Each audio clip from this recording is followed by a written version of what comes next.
بسم اللہ الرحمن الرحیم۔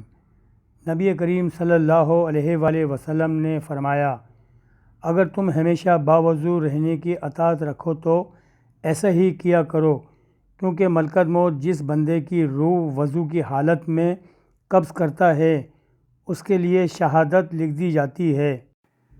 نبی کریم صلی اللہ علیہ وآلہ وسلم نے ارشاد فرمایا، اگر جوتے کا تسمہ بھی ٹوٹ جائے تو اللہ سے مانگو۔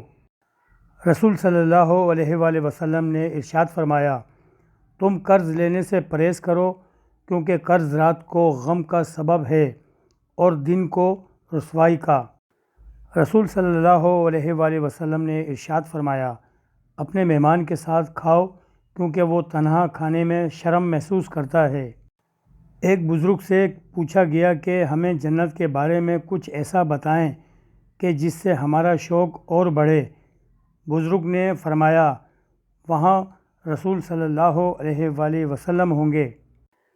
منزلیں ہمیشہ انہی کو ملتی تھیں جو منزلوں کو تلاش کرتے ہیں۔ حضور صلی اللہ علیہ وآلہ وسلم نے ارشاد فرمایا، جو دسترخوان پر گری ہوئی چیز اٹھا کر کھاتا ہے اس کی اولاد حسن و جمیل پیدا ہوتی ہے اور اس سے محتاجی دور ہوتی ہے۔ مایوس مت ہوں، کیونکہ زندگی کہیں سے بھی شروع ہو سکتی ہے۔ رسول صلی اللہ علیہ وآلہ وسلم نے ارشاد فرمایا، حقیقت یہی ہے کہ غصہ تمام برائیوں کی جڑ ہے۔